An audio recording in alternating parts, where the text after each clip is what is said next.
Hello, everyone, and good morning. Welcome to our live feed update for August 18th. I'm your host, Taran Armstrong, and I'm here today to update you on everything that happened yesterday on the Big Brother 26 live feeds. It was day 33 in the house, and there was a veto competition. There was drama, and there's a little bit of tension over what's going to happen this week on the feeds in the game. With me to talk about it all is Maggie. How you doing, Maggie?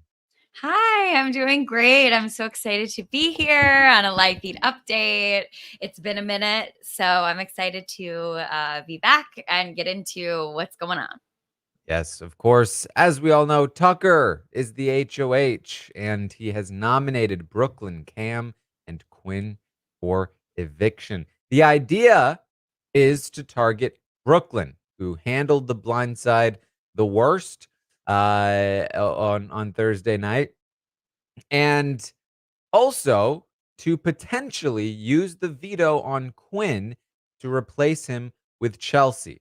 Now, there's two parts of this that are contentious. One is that Tucker told Quinn about this plan and said, "If you tell anyone, I'm not going to do it. This is a test for you." Um, the second part is that Chelsea would be the replacement nominee, and that is not what T-Core and Chemo want. They want to protect Chelsea, even though Chelsea doesn't talk to them all that much. And so those are the two primary components of this plan that are causing some drama at the moment. Yeah, they want to protect Chelsea, even though Chelsea doesn't talk to them that much, and absolutely clocked after the flip vote that they were the ones who it hinged on and it was their decision. And really is the only one who has them, the only one out of the ones who are left out who really zeroed in on Chemo and T-Core as the issue. Yeah, and primarily Chemo has been talked about a lot as like a bit of a rat, bit of a Quinn. And that Chemo would be somebody that maybe is targeted by these Pentagon remnants. Obviously like Tucker too, but that's kind of like just so much a given that it's barely even talked about anymore. Um but yes, so those are the two things. Now, yesterday we talked about this that Quinn did in fact slip up, and he told Brooklyn about the fact that he was a I pawn. Taryn, I actually how is this happening? What, you literally had one job. You literally had, we have seen players who I had absolutely no faith in. We've seen players who essentially we've all agreed have consistently gotten twos and threes throughout the season be able to execute one job of a plan. I don't understand how this keeps happening. I mean, Cover it in the medium dive, Taryn. like genuinely, it was such a wild call to make. Even he recognizes that, like, he's like, I really screwed that up. That was bad. That was bad of me. But like that was just, I mean, honestly, of all of the bad moves he's made, I think that's probably the worst. Yes, completely agree, because the other moves, at least they were more holistic. Yeah. There were moving parts all over. Literally all he had to do was not say anything for 48 hours. That's it. Just do not say anything. He really has diarrhea of the mouth sometimes. It's Yeah. crazy. Yeah. So, he recognizes that he messed up the night before. He says so to the cameras. He also says so to Joseph. He's Mhm. like, "Joseph, I screwed up. I told Brooklyn that I was a pawn." Joseph's like, "What the hell, dude?" Yeah, Joseph is literally the work I've been doing for this. Like Like, here's the like, it's like, you're a super fan. Like, you know the game. You're playing like somebody that's being dragged along in Survivor, as they would say, like a Phillip. Uh-huh. And I'm having to do the work of a Philip on you right now, but you should be way smarter than this. It's really, I mean, it just goes to show, this is maybe more of like a roundtable discussion, but it just really goes to show that like some people just their instincts are not for a game like this. You know, like Mhm. some people, no matter how much knowledge you have, some people just instinctually cannot get the hang of this. And there's somebody else that we'll talk about who just instinctually cannot get the hang of this, that we saw on full display yesterday. But like, it just really goes to show that studying and knowledge doesn't necessarily translate. And you know what? Sometimes that's a good thing. Big Brother is a game of deception and lying. And like a lot of the people that we've seen really succeed at this game, like, there's questionable stuff. So, Quinn, I just think it's a tough one. You're making it real tough on us, Quinn. Mm, mm. Joseph's like, "What the hell?" He says, "You should just go talk to Tucker about this and admit it and apologize. Like, you should just own up to it. Like, what else can you do at this point?" And Quinn's like, "Yeah, maybe, yeah." Um, and to be clear, he should have just gone straight to Tucker, been like, Yes. "Listen, Tucker, I was talking to Brooklyn and I slipped." She's just so good. She made me Mhm. feel like I don't know. I don't know why I did it. I'm sorry. Um, I'm because so bad at this. Oh my gosh, I yeah, can't lie. Wow, like this is such a clear indication that I'm like no threat at all and can't lie and you can read me like a book, like maybe not anything. that explicit, but yeah, Sure, but no, but you know what I mean? Like at least yeah. be like trying to lower your own threat level. Like, she's so good at this. I just am not built for this in the same way. Like something. Well, that's the thing is that like I feel like Quinn is still trying so hard to be like Yeah. Tucker's rival, Mhm. and his equal, but that's not the role he's allowed to play anymore.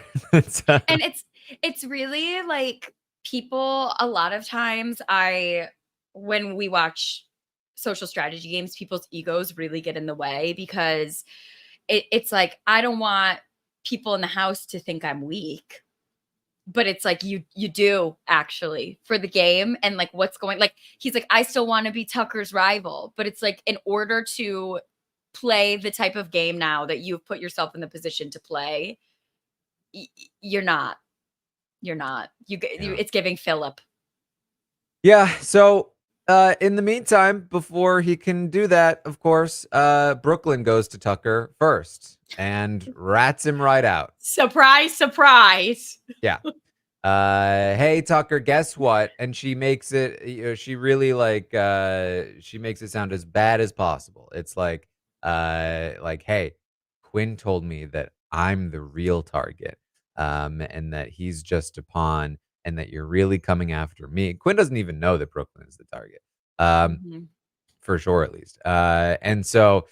Tucker's like, "Whoa, no, that's not true. I was just telling Quinn he was a pawn as a test, and he has failed that test. He is definitely the target. This guy sucks." I mean, is Tucker even lying to Brooklyn though? Because it was a test and he I failed the mean, he's test. definitely still lying about Quinn being the target. No, no, no. I know, but like, oh my gosh, such a disaster. Yeah. So, it's Tucker's pissed. He's like, this kid's not getting the veto used on him anymore. Um, the only other thing here as well, like, Leah, I've been talking about Joseph and how he's been working on Leah. And he had told her about the collective, and he is trying to like reel her in. But you know, she also has some trouble not saying things. She's Leah's gonna gonna go Leah. ahead and talk to MJ about it and be like, "MJ, Joseph told me this stuff." And MJ's like, "Whoa, really?" Because MJ still doesn't know about the collective. And then MJ is gonna go to Chelsea. So my what I alluded to earlier when talking about the other player that's giving a Quinn level understanding of what's going on, MJ is committed to aligning with the people in the line of fire. Like she is just committed to trying to get back up on that block. It's the inability to read between the lines or understand where to go. Like the game instincts are just -10 at this point. Mm. So yeah, I mean, she goes straight to Chelsea with it.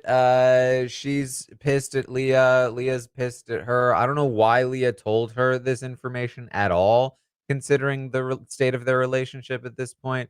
But once it gets to Chelsea, it's, of course, starts spreading around the house. It gets back to Joseph that Leah spread this.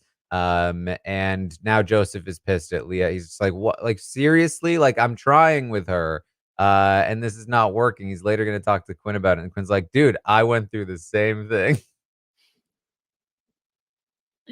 Yeah, but it's like everybody Joseph's trying to work with ends up just completely doing the exact opposite of what he's asked them to do. It's tough breaks for Joseph in the Mm, house. mhm. So, we get to the veto competition. Mhm. Veto competition, we find out, was hide and go veto. First time in a while. Been a while. I think like Also, 5 years or I so. I do think it's quite fun that it was hide and go veto after Big Blind Side, where people's emotions and anger towards people rearing to go. Mm, And we got some fun petty drama fallout. we did, because the feeds came back from the veto competition, and wouldn't you know it, Tucker won the veto. Um, and I did not do the math on this, but like basically Tucker has only lost like what, 2 HOH competitions in the last like 4 weeks, 3 weeks, Yeah. and everything else he's won. Should we be concerned, Taran? I mean, in terms of him winning out from here, Yeah. it depends on how long the AI competition lasts. Yeah. Yeah. I'm trying not to be dooming, like, I'm like actively fighting the part of me that is like, oh no, about somebody being able to just win everything. Because we are literally like, we have only lost 4 people. But given the way that the past couple of seasons have gone comp wise, I'm starting to get a little bit stressed. Not that I don't love Tucker, love that he's winning, keeping himself safe, love his energy in the house, but you know, it's this is not the challenge. This is Big Brother. Mm. It's there's obviously a lot of discourse surrounding this right now. Because obviously hide and go veto, literally anyone can win that. It's a Yeah. great competition. Uh-huh. But we shouldn't forget that not every competition that Tucker has won has been like Mhm. that. And that again speaks to the point that I consistently make, which is that you can have totally equal competitions like hide and go veto, um and then it seems like, oh well, it's just the way things are.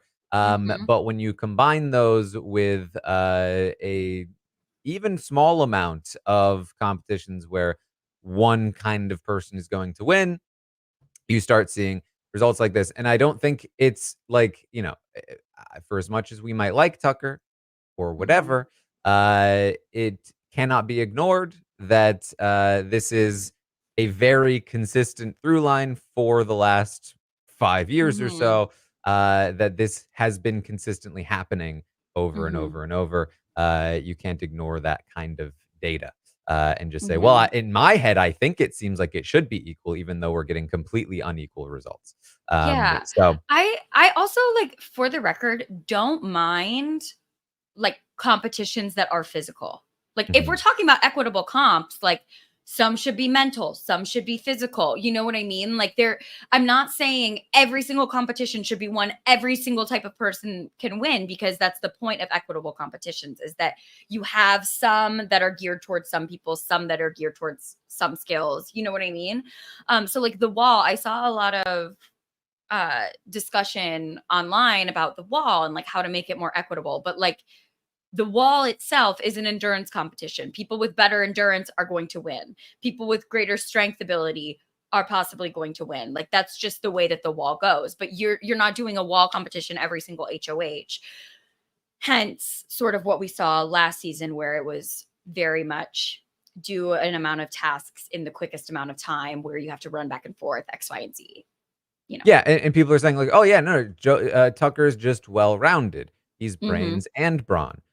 But that's kind of the point, right? Mhm. Uh, brains, that's relatively fair. Mhm. Brawn is impossible to make up the difference on, right? Mhm. So if you are brains and brawn, you're winning 100% of brawn and some percentage of brain. You know what I mean? Which Um, I'm not trying to take away also from Tucker being a comp beast. Like he just clearly is a comp beast. These are much more equitable competitions than we've seen thus far. yes. Like this is amazing on Tucker. This is like totally should help his scores in the roundtable. Like his competition win ability is his alone.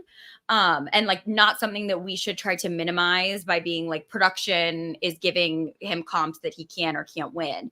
It's just in general, like makes him so dangerous, which is why I'm like, should we be worried that he's just gonna win out? And what I would say specifically is that we talked about this twist, this AI arena twist, right Mhm. from the get-go, and I still am very positive on it. I think Mhm. it can lead to some really fun outcomes.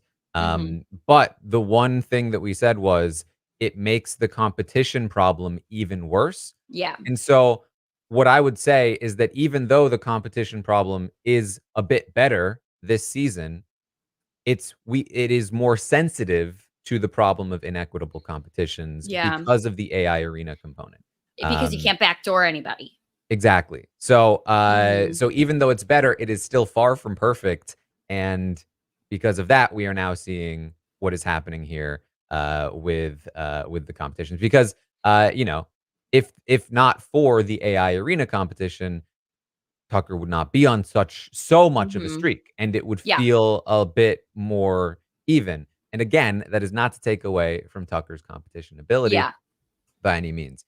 But you know, at the end of the day, if you are designing competitions for Big Brother, somebody like Tucker winning this many competitions in a row means that you have done something wrong. That is a poor design from your end. You have poorly designed the competitions to be uh, for this cast, for this Mhm. competition, and something has gone wrong here. And so I do think they have done better so far this Yeah. season I than in agree. previous seasons. But because of the presence of the AI arena, we are more sensitive to the issues that already existed. And in addition to that, you have somebody like Tucker who is just really good at these things as Yeah. well, who is making the problem even worse. So that's kind of where we Mhm. are. But none of those particular issues specifically tack on to hide and go veto, aside from the fact that like an outcome like this, which is, you know, relatively random, just adds to the previous pile on. Um, Mhm. but Tucker has won the veto, and he uh he's not very happy about it.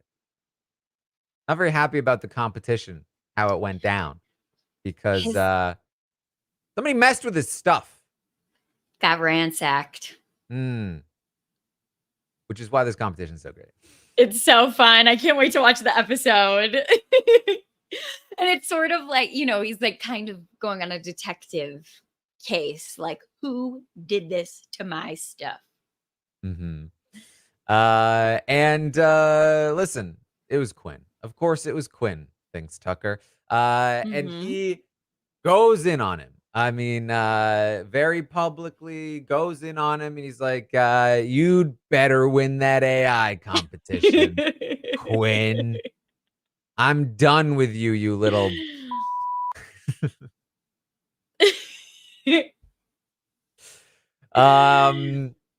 He's paced at Quinn, and in the Mhm. background is Brooklyn,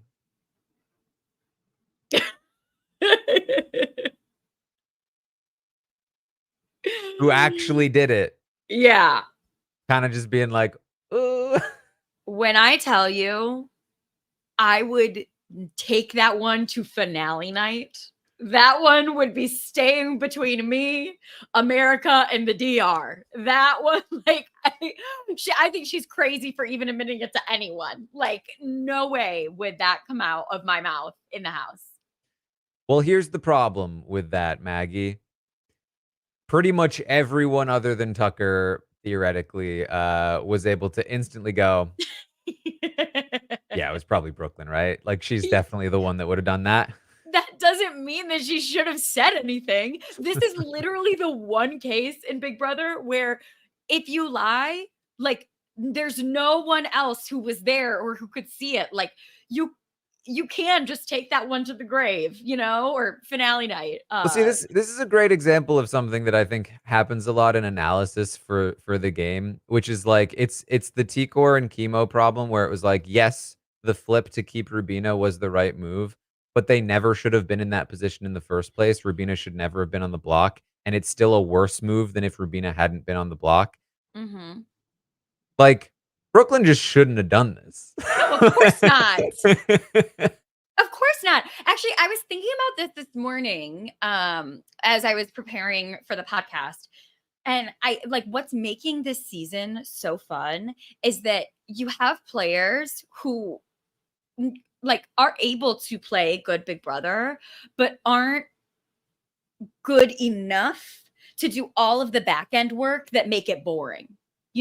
They're good enough to do the work that makes it exciting, but they're not dominant. So that's why all of this drama and all of this excitement is happening for us, the viewer. And like, yes, of course, why would Brooklyn do that? Because Petty sometimes wins the day. Yeah. As I said, pretty much everyone knew and recognized that this was probably Brooklyn. And at the very least, nobody really believed that it was Quinn, apart from perhaps Tucker. So they all go and tell him this, like, over and like a bunch of people one on one in a group setting will go up to Tucker and be like, I don't think Quinn did that. Mhm. And Tucker very quickly is like, "Oh yeah, I knew that. I knew that. I was just playing it up. I knew that it was somebody else." Uh, who knows with Tucker? Doesn't really matter. The point is that and there is some validity to the idea that, like, you know, Quinn screwed up and now he has to do extra work to make it seem like he's still mad at Quinn and Quinn is the target because that's what he wants to be doing. So You think Tucker's thinking like that? I think he definitely was after being told that it wasn't Quinn. I don't know if Okay. he was prior to being told it was Quinn. Okay. Um, because he was using this as like, he went to Brooklyn and was like, "See, this is what I mean. He sucks. He's definitely the target. He was clearly lying to you." Um, so that is that's happening there. And again, like from Tucker's point of view, it was very much like Quinn is the target, Chemo is the replacement nominee. And I do want to touch on this very briefly, but like this Chemo is the replacement nominee thing, Chemo wasn't super comfortable with it, and for good reason. I Mhm. think it's one of the reasons why a lot of the former Pentagon members have been very extra annoyed with Chemo because Mhm. they think that he is an option to be put on the block, and if Yep. he is, then they wanna send him home, and so now he is a in their minds, like, a target for, like, ridicule Yep. and, annoyance, like, he's not somebody that they're trying to think about trying to align with anymore Mhm. because he's the guy that they're trying to put all the fall onto. Also, Um, yeah, he's fair game. You know what I yeah. mean? Like, say the person in power is like, "Oh, he's an option." So he's fair game to crap all over. It's really tanked him with everybody outside of 6th Avenue. Yeah, no, it's really bad. It goes to show like the tightrope in Big Brother that you have to like walk, because you don't want to seem too valuable, but you do not want to seem disposable. Mhm. Because what is the thing that is always said? Like, what it doesn't matter if it's true. If people believe it in the house, it becomes the truth. Yeah. Yeah. So, and then and what's funny is one of those people especially is Chelsea, who is just, Mhm. like, really trying to get chemo out. Which And I wanna clarify also from the beginning when I was like, "Yeah, Chelsea really wants T-Core and chemo, like, she has their number." I think it's really good on Chelsea, like, Chelsea has made a lot of mistakes over the past week and a half or so, but the reason that out of the people who got flipped on, I believe that Chelsea is just a better game player in general than the rest of them, is because, like, she's actively really annoyed with T-Core and chemo and trying to get chemo up on the block as the replacement nominee. And T-Core and chemo still want to protect her. So clearly there's something that's going on there that Chelsea is able to do, even though she's not talking to them, like some type of gravitas that she has with them that is being cashed in whatever way these yeah, past I mean, 48 hours. I think that I would say from Chelsea's, like, doing, it's just the relationship that they had built up, Hmm. and sort of, like, also her being a bit more tactful Yeah. than Brooklyn when it comes to what she's doing right now. I'd say the Uh-huh. combination of those 2 things are basically leaving the door open for Tikor and Kimu to do all of the rest of the work there, which Yep. is like walking through that door, imagining their life, in the home that they just walked into, even though it's owned by somebody else, and, like, just completely because they have imagined a Chelsea that doesn't exist, Hmm. and they very much like want to work with that version of Chelsea and haven't in classic T-Core and Chemo style, haven't really done the work to, bond with her or I say that T-Core especially has talked to Chelsea a bit, but, like, haven't done the work to, like, actually make sure that this is something that can work for them, Yeah. and I do, to be clear, think that it can at some point in the future if they are able to get rid of Brooklyn and MJ and maybe Yeah. even Cam, and Chelsea has nowhere else to go. Maybe they Hmm. can at that point pull Chelsea in because where else does she have to go at that point? Yep. But I do think that they are currently overestimating significantly their relationship with Chelsea to the point that they are doing a lot of extra work to keep her off the block in a spot where they really don't need to. It's such a flipped version of last week where Yep. Rubina being on the block was so dangerous Mhm. because it Well, meant that they had to flip the entire house to keep her around, whereas Chelsea on the block is very unlikely to leave anyway. yeah, but I mean, Taryn, do you think that this is a sign that they, like, learned their lesson? You know, that T-Core Right. learned, you know what I mean? Like, rather than I mean, I don't know the right way to look at it, but it's like, why didn't they do this last week? Why are they doing it this week for Chelsea? It's like, probably because last week was such a shit show No, that I they were and like, you they know? they are directly referencing that. They're like, Uh-huh. we don't want this to be another last week." Uh-huh. Which I get and I appreciate. It's just that this isn't last week. Yeah. It's a different circumstance. Uh-huh. Of course. Um, Of course. but I do feel where they're coming from, and I think that this is the correct idea if this was Rubina again. The problem is Chelsea is Mhm. not Rubina. Yeah.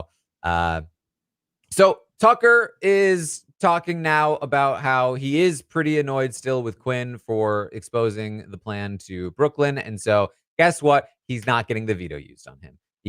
All he needed to do was just keep his mouth shut. And all he needed to do before that was take my deal on the wall. The guy can't win. He just can't do anything right. And now he's not going to have the veto used on him. But Joseph is going to continue to work, talking about how yes, you can totally not use the veto on him, but we should definitely not be sending him out. Obviously, Quinn, we just saw how bad Quinn is at the game. If anything, this is more reason to take Brooklyn out. You see how good she is. She was able to extract that from Quinn. Mhm. So And this idiot just keeps spilling Joseph's all over the place. Joseph's doing all of the work Quinn could have been doing the second that it happened. I God. mean, Joseph very much like we talked about this, I think a week or two ago. that, like, as Quinn was getting closer to Joseph, Joseph was like, "I want what Quinn has," and started, like, talking down about Quinn to, like, Chelsea and to other people, and it was like, "Oh, he wants to take Quinn's spot." Um, and he has. I mean, Mhm. he, like, he I think murdered Quinn and took his skin and is now in Quinn's spot. Not Silence of the Lambs. He just fully took Quinn's spot. Not all the way, obviously, because the Pentagon's mad at him. The flip was not great for him in that regard. Yeah. But he's now like he like the Visionaries is basically T-Core, Chemo, and Tucker, or sorry, and Yeah. Joseph. Um, Mhm. and and Quinn is now just like this hanger on to this big group that And barely has any traction. I'm so sorry, Quinn has nobody to blame but himself Mhm, because objectively, Quinn was in the better position because Quinn had all of the skill. Like, Quinn has the social ability much more naturally than Joseph does, mhm. but Quinn just had no game sense. Yeah. Like, I don't know what else to say. Sorry, Quinn. I know you're probably going to listen to this. Yeah. So one of the primary arguments that Joseph is trying to make for Quinn, apart from it's twofold, and I think this is smart from Joseph. One is the emotional pull, which is that Quinn is Mhm. not a rival, even he's just this nothing that's not worth taking out. And Brutal. I'm so I'm sorry. I'm not even Brutal. exaggerating that kind of language either. I know. That's why I'm saying it's so brutal. Then the other part is the logical argument. Mhm. It makes sense to keep Quinn around because even if you don't trust him, which we shouldn't, even if you don't trust him, even if he, goes back on his deal with you and tries to take you out, we already know how he will try to take you out. He's not going to put us on the block next to you. He's going to put Angela and MJ on the block next to you, which means that we will have the numbers to keep you safe, even if you somehow lose the AI arena. And that argument is not true. And Joseph Mhm. knows it's not true because Mhm. Joseph knows from Quinn that Quinn would actually put Chemo up on the block with Tucker. And that he would, this would be a shot on Tucker. And Joseph knows that he would probably vote out Tucker in that spot. Uh-huh. Well, you got So this is to, fully like, playing Tucker here, but making an argument that makes sense to Tucker and that seems to be working. I mean, and this is the perfect kind of playing Tucker because this is not something Joseph can really get caught doing. Like, this is something that if this happens 2 or 3 weeks down the line where Quinn wins an HOH, does do this, like, oh my gosh, like, well, no, he never told me that he was going to do something like this. Like, this is the type of thing that you have, you can be like, well, I'm just assuming based off of past, what we just saw last week. Like, this is the way that Quinn wants to play it. And I think that his arguments to Tucker obviously are really good because they work. Mm. Now, Joseph still does some things that are Yeah. kind of interesting, like in a group conversation with Sixth Avenue minus Angela, and he's making all of these arguments. He will say things to Tucker that sound like he's talking to Tucker alone. Like, "Hey Tucker, Quinn is never putting both of us up. He's never putting the two of us on the block. He's putting Angela and MJ on the block. He's never going to put both of us. And Tikor and Chemo are like sitting right there. Hmm. And he's not saying us collectively. He's saying Hmm. us two as if he's talking about their final two, which is Yeah. not something that is going to go unclocked by Chemo and Tikor, who are Of getting course not. concerned about how close Joseph seems with Tucker. Hmm. Yeah. I mean, this is something T-Core, like, is the type of player who watches like a hawk. Like, she knows she is the type of player who has an innate ability to pick up on the social relationships and sort of see where she is within the hierarchy of it. The the active part of it is, the issue that we've been dealing with before. But yeah, of course T-Core is going to notice that. And that just goes back to the point that I was making before about Joseph versus Quinn. Like, this is the reason that Joseph didn't find himself in this position in the first place. And he had to, as you say, kill Quinn and take his skin because of mistakes like this. Yeah. So they all still agree. They all still can agree that Brooklyn is the target. And so Tucker comes back around to this idea, like, well, if we do want to keep Quinn around, maybe I should use the veto. Well, that would be pretty fun. It would be pretty fun if I used the veto on him, even though he screwed up. And then we can put Chelsea up on the block because I really want one of Brooklyn or Chelsea to leave. And it's at this point that it's like, whoa, hold on, alarm bells for Chemo and T-Core. Mhm, And by Chemo and T-Core, I mean Chemo, because T-Core's not really going to say much in this meeting because, mhm. of course, she's not going to say much. But Chemo starts arguing like, no, I think it should be MJ over Chelsea. And he starts making the case that MJ is like more dangerous in competitions and like has been saying a lot of things and so on and so forth. But Tucker's like, I don't think so. I think Chelsea's more dangerous. I think one of Chelsea or Brooklyn is more dangerous in general. I mean, maybe Cam could leave, but I think Chelsea should be on the block. It makes more sense because, like, MJ's not a threat. I'm not threatened by MJ. She's just doing what they say. Anything she's saying about you guys is coming from Brooklyn, is coming from them. So she's just a follower. I don't want to put her up on the block, which is correct Mhm. from Tucker. I mean, Yep, like this is the right instinct from him. yep. He should not put MJ on the block. He should put Chelsea on the block. He can, I think, eventually work with MJ. Mhm. And if he doesn't put her on the block, that's a better starting point. And that is what T-Core and Chemo are concerned about. Yep. They see that there is an option for Tucker to pull MJ in and would love for him to damage his relationship with her by putting her up. But he's not currently falling for that right What now. what they need to like it's become glaringly apparent to me on day 33, is it you said? Mhm. Like that the way to get Tucker against someone is to bring out his petty. Like the logic of it is not really what you need to do when you're putting Tucker against someone. And like it can be in a game sense. It can be like I heard that she was feeding X person, like that you should go up and like pitching your name, and obviously you can't like flat out lie about things that like don't recommend that. But there are definitely, if Chemo and T Core were really trying to get Tucker to put MJ up, like this can't be the inciting incident of the break in their relationship. Like Tucker would 1000% do it if they told him something about MJ that pissed him off enough. Yeah, yeah. I mean, I think they need to find some kind of other pathway here. And the pathway that they're going to try to find is we need to all have the same story, like all has say the same argument, or not the same argument, but pushing toward the same thing. And they're going to try and get more people on board later for that.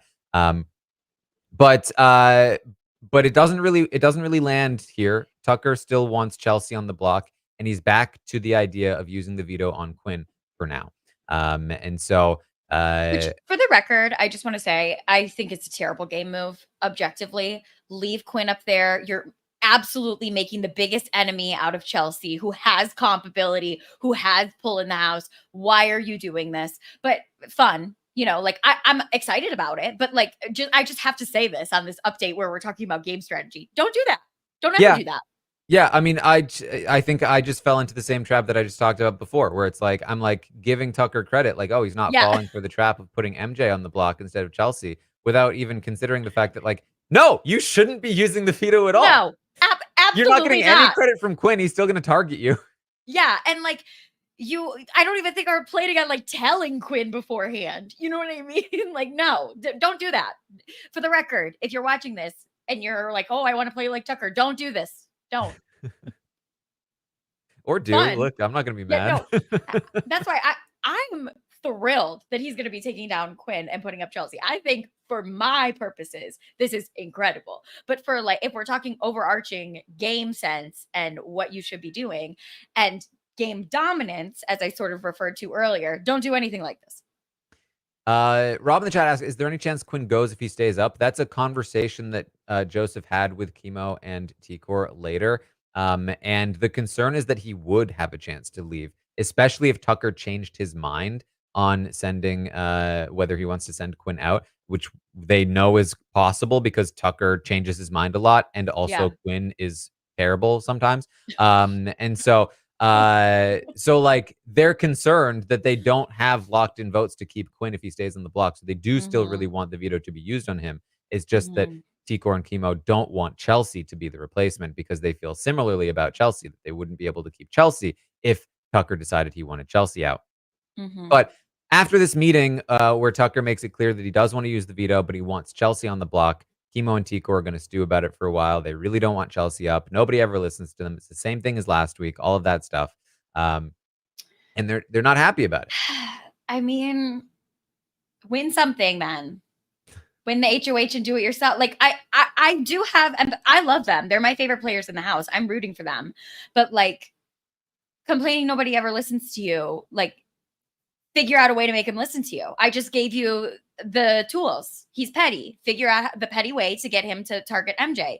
Win something so that you can hold dominance and you can be the person who's laying out the map of the house. Like the reason that MJ is, as later in the night, like we'll discover, is like obsessed with Tucker and wants to make it clear to Tucker and like, whatever, is because Tucker is holding the power right now. He's the HOH. He has all of this comp ability. People are going to do what he wants to do. So if you want people to respect you and do what you want to do, you either have to be sneaky about it and make them think that it's their idea, or you got to win something so people will respect what you have to say more.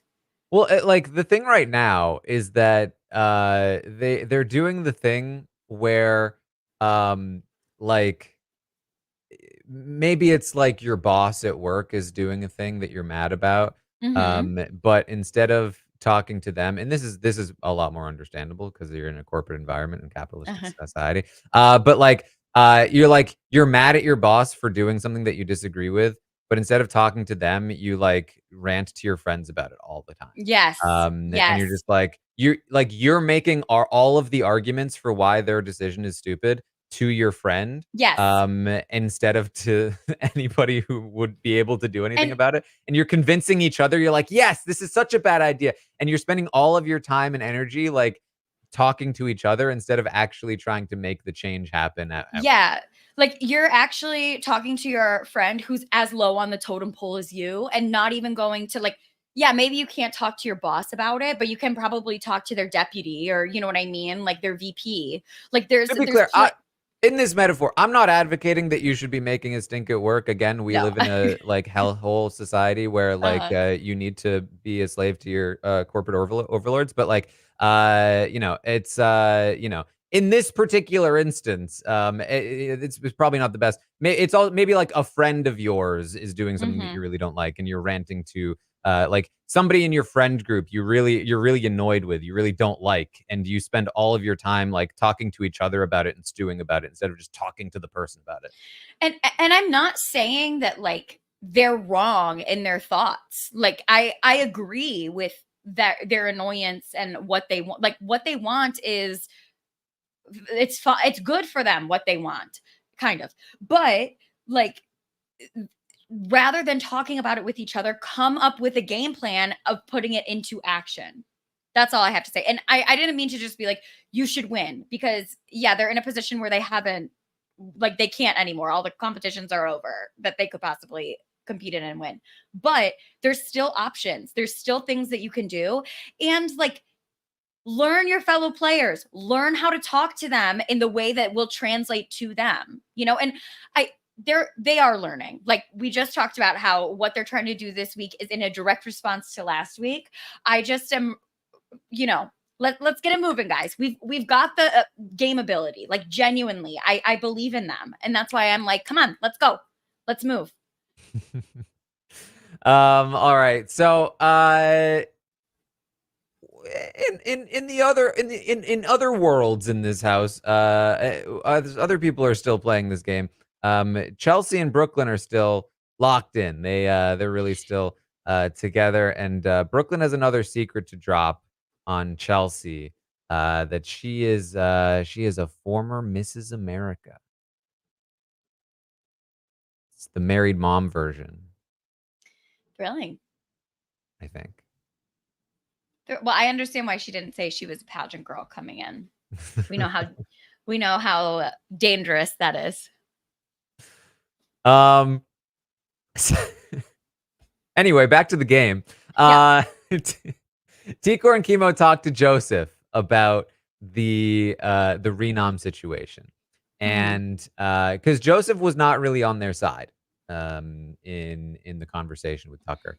And they talked to him, and it's a very long conversation because they really keep going in circles. But they're just trying to get Joseph to agree with them that the veto either shouldn't be used or should only be used to take out MJ. And Mhm. what Joseph, I think, is trying to do in this conversation is no, the veto should be used. He wants to keep Quinn safe. He definitely doesn't care nearly as much about Chelsea's safety. He's worried that they won't have the votes to keep Quinn. He really doesn't want Quinn to leave. And so while Tikor and Chemo are talking about like, well, maybe we just don't use the veto at all. He's like, so we're prioritizing Chelsea over Quinn? Like, is that real? So he's trying to make the case, but like, would we have the votes to keep Quinn? Because I don't think we should lose Quinn. And he makes different arguments to Tikor and Chemo. He says, I think we can actually trust Quinn for the record. Mm. I think he will look out for us. I don't think he has any other options. Um, and so he really pushes them hard on the idea that we should be keeping Quinn. And when I say that, he does a thing like, so it sounds like what you're saying is that we should be using the veto on Quinn. It sounds like that's what you want. And Tikor's like, yes, but I want MJ on the block. And he's like, so okay, so we want MJ on the block. We definitely want the veto to be used on Quinn. And then we want MJ on the block. And so I felt like I think if I were in that conversation, I would feel like Joseph cares about the veto being used on Quinn, number one, and then maybe he'll push for MJ on the block, Mhm. number two. But the priority is the veto being used on Quinn. Whereas from Tikor and Chemo's perspective, it's keep Chelsea off the block. Yeah. Whatever makes that happen, if it's not using the veto or using the veto and MJ goes up, they just want Chelsea off the block. Um, but but because Joseph is trying to take it step by step, I think he's Mhm. trying to get them to like essentially concede to veto be used first, then we discuss options on who goes up in the place. Yeah. I don't know. I don't really like it. Joseph, this is what I'm talking about. Like social, like he can read the room and is like not wanting to because he wants to push for what he's doing, but in a way that is annoying T-Core and Chemo. Like it's, I don't know, weird. I mean, I don't think this was like super annoying to Tikor and Chemo. I think they Uh felt huh. pretty good about it afterward in terms of like I think he will help us with this. Uh huh. But It's like just a it's matter of like clear, it's clear they're not all on the same page though. Like rather than like T-Core and Chemo are so in lockstep with what they think, like they're able to openly say to each other what they think. And if you are going to be in a three person with them, like I rather than be like, oh yeah, the third person in my three-person alliance is really gonna help us. Help you in like Taran, our third person, Puya, is really gonna help us get what we want this week. Like, shouldn't you be like, all three of us are gonna get what we want? Like, because we all want the same thing, we all have the same goal. I don't think they see Joseph like that, for what it's worth. I don't think that they really feel like they have anybody as a third. Even Rubina, I think they are still like they keep at arm's length a little bit because they're like, "Hey, Rubina, you're too locked in with Tucker sometimes. You really need to separate from Tucker," which is of course rich coming from the two of them. Uh, Mhm. Mhm. but Okay, but um, yeah. but I think they felt good about this conversation with Joseph because Tikor really was spilling a lot too in terms of like, I don't trust Tucker. Like, I Mhm. don't trust him to not flip on us. I don't want him to be able to pull MJ in. I want Chelsea on board with us. Um, and so on and so forth. And Joseph was a lot more careful. I think he was like, "Well, I think we can trust Tucker." I think we can trust Tucker. Mhm. Which is on one hand good because it means that he can't be ratted out to Tucker. On the other hand, is not helping the perception that he has something secret with Tucker, which he does.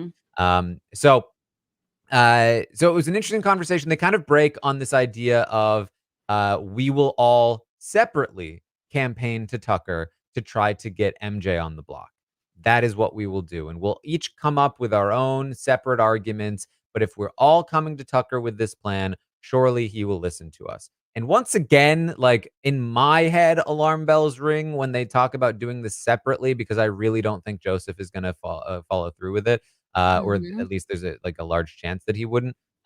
He may push for it because it doesn't really matter to him, and I do think that the argument that probably swayed him the most is if Tucker puts up MJ, it stops Tucker from being able to pick up MJ, which I'm sure he doesn't want. Mhm. So I do think he might push for this, but I Also, don't think though, he cares nearly as much as T-Core and Chemo do. I don't think that's true also. I think if Tucker puts up MJ, like, I think he could still pick her up for what it's worth. Well, she's Like, pretty tall, haha. but yeah, I think he probably could. Yeah, like, he basically last night told her a bunch of negative stuff about Brooklyn, and then she went to Brooklyn and was like, "Tucker likes you. You guys should work it out and work together because I like Tucker and you should figure it out." Like, she I don't think that him like, I think objectively for anybody else, like, I see why the logic is, like, we should get Tucker to put up MJ so that that separates them so that she won't wanna work with him, like, that's not true, in my opinion. She can hold a grudge. She certainly held the grudge against Cedric. Yeah, I don't know, though, that she's gonna hold it against Tucker. It certainly wouldn't help their relationship. Okay. No, and I agree, like, I think that I see their logic, but am a bit like, should talk to MJ a little bit more and figure out what she's thinking. I don't know. That's just my personal opinion. Joseph is going to go back to Leah late into the night. Leah, who has been having lots of long conversations about all kinds of things. She's really Maggie. Leah's not a fan of trash talking behind people's backs. She thinks that's really a nasty thing to do. Yeah, it's mean girl behavior. It's bad. She'd never do Um, that. she would literally never do that. Yeah. I can't even believe Um, that people would suggest something like that. That's so weird and not her style at all. It's just, it's just like, she doesn't even understand why people do it. It's just like it's bad for your spirit, it's It's just like, yeah, immature. Yeah, like she's 25 years old it's just not or like 26 years a old, part I of should say. her. You know. But Joseph goes back to Leah late into the night and basically tries again, and like tries to get back into like even after she ratted out what he told her. I think not telling her as much now, but still trying to retain the relationship, which is still better than what Quinn did, because what Quinn did was have one conversation with her and then all but ignored her for a week. Hmm. Um, so they talk. Leah's still very much like, oh, I'm not really, I don't really have anyone in this game. I would love to work Hmm. with you. They both say I love you to each other, and it's like, okay, that we're gonna maybe make something work here. But as I mentioned before, everyone, like, there were a bunch of people that saw them doing this, and so like there's very much this idea that they are linked now, whether it's Hmm. strategically or flirtatiously. And so just something to keep an eye on. Yeah, there is a little rumor going around the house that there might be a showman's brewing, much to Joseph's chagrin. Joseph Yeah, hates that, but we'll see. we'll see. All right. So that's basically what's happening here. The main thing to look out for in the next 2 days is um do T-Core and Chemo even push at all? Hmm. Considering that they do sometimes hesitate there. Have they actually changed? If they do push, does it hurt them? Does it backfire? Does it work? What does Joseph do with that? Will the veto be used on Quinn? Who will go up as the replacement if that does happen. I would imagine that Brooklyn remains the target regardless, and is if she does not win the AI arena competition, is very likely to be the one that leaves this week. So that is pretty much where we stand. Anything else you wanted to bring up, Meg? I just wanted to bring up that I relate to T-Core so much. Doing the strategic move, you like feel like you have to do, and then feeling so guilty about it for days and days after, and like essentially crying to yourself and being like, "Oh my gosh, I know I had to do it, and I don't really regret it, but I feel so bad about it." Like I see you, sister. I If I was in the house, we would have be commiserating together. Like I deeply relate to that. And I know that it's the type of thing that the audience doesn't like because people like people to own their game moves. And we did get to see T Core literally say, "We did that" to Chemo on the episode. Like, yes, girl. But sometimes you just feel bad. You're a nice person. You don't want to make other people feel bad. And you made people feel bad that you enjoy. So I really T Core, I think that's why I'm hard on her game wise sometimes because I'm like, I feel you. Like you got this. You can do this. So yeah, that's all really the only thing I wanted to add. Yeah, I mean, listen, I feel like we tend to be hardest on the people that we like the Yeah. No, most. definitely. I'm like, T-Core, you can do it. Like you can do it. Just go up and say it. I know you can. It's like it's very much the like we're rooting for you. Yes, like please. Yeah, This is all I have. Just kidding. It's not all I have. But within the context of me watching the show, it's what I want the most. yeah. All right. So that is what we have for you today. Of course, I'll be back tomorrow morning, 11 a.m. Eastern, to update you on everything that happens today on the Big Brother 26 live feeds. I'll also be live today on Twitch watching tonight's episode. Also playing some Goose Goose, probably, if you want to tune in for that. But I'll be live during the episode to react to it. Should be, well, I mean, we'll finally be able to see the end of the wall, I Mhm. guess. Unless they cut it from the episode. But we'll be live. I'll be live for that, and then we'll be live after the episode to recap it all here on the podcast. And then again tomorrow an update, and that's what we got going on. That's how it works over here at RHAP. Check Yeah. out the Tastemakers if you want to hear about scripted television. Maggie, what do you got going on? Yeah, I'm going to be talking a little claim to fame this week with Rob and Jenny. Very excited to get my guesses in and chat with them about the show. I was on the recap episode last week, the like basically the podcast episode that Jag, Cody, and Taylor were on. That was really fun.